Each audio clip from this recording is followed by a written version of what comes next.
your mama resource from conception to college.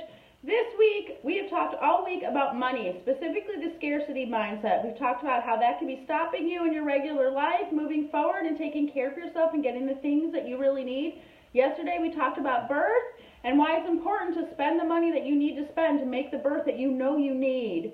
And today, I want to talk to you specifically my how-to, my tips and tricks on allowance, because that's the biggest thing. I get questions all the time from my clients on, like, how do we pass on responsibility and the value of a dollar, to sound like someone from the 50s, to our kids? How do we do that? And the biggest thing we always think of is allowance. And I think allowance is a really great idea. I am going to tell you guys the things that I think personally about allowance and how I implement that in our house. And I'd love to hear what you guys think about it too, so feel free to chime in with your questions and comments too. My first point for you guys when it comes to allowance and passing this stuff on to your kids is, in our house, allowance has nothing to do with chores. Chores are something you do in our house because you have to do them, because you're a part of our family, we're a team, and we all pitch in. Chores are non-negotiable. We might have discussions about what privileges and things like that you get if you do or don't do your chores, but chores happen regardless of allowance. So our kids get money every month at the beginning of the month, and it's their responsibility to do whatever they're going to do with that money, because I want them to experience, oh crap, I ran out of money, I can't buy the thing that I want. Oh wow, I'm so proud of myself, I saved my allowance from last month and now I can get this other big thing, like all of those things. And that's only going to happen if they make mistakes and screw up and all that stuff. So our kids get their allowance and it is not tied to chores. That is my opinion.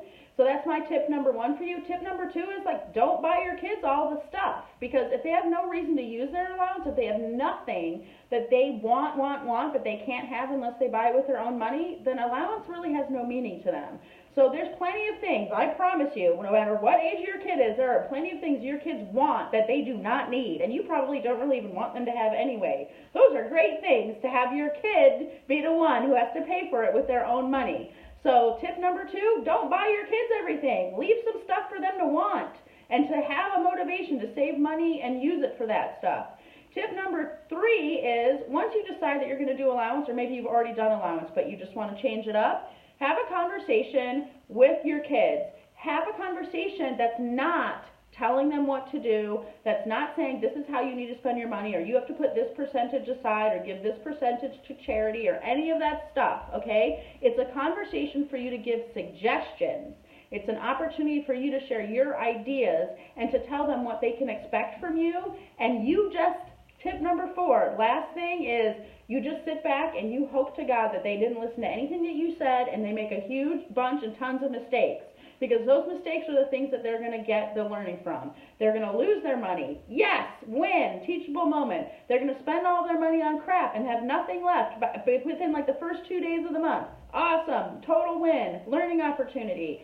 All of those things are going to happen, and you just need to sit back and watch it. And the last little thing I'm going to say to you about that is, when your kid makes those mistakes, when your kid loses their money, when your kid spends all their money on something dumb or that breaks or it's not really worth anything, don't lecture them. Because if you lecture, you completely destroy all of the experiential learning that you've worked so hard to create for your kids.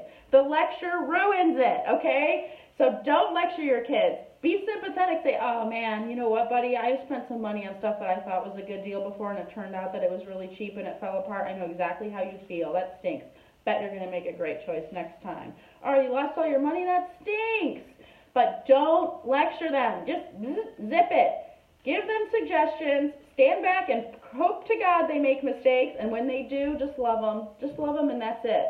Love you guys so much. I hope those tips are helpful for you, whether it's about allowance or anything else, because if you follow me and if you're one of my clients, you know that these tips and tricks, they start sounding familiar after a while, whether I'm talking about allowance or timeout or losing your privileges or forgetting where you put your stuff and losing your backpack and all that stuff, right? Am I right, you guys? Keep watching. Next week we're going to be talking about a whole new topic. It's going to be great. We're talking about choices and how to give your kids more independence to set more boundaries. What? Those two things go together. You're going to see how next week. Love you guys so much. Keep chiming in the group. Love to hear your thoughts about allowance. And I'll talk to you guys again. Bye.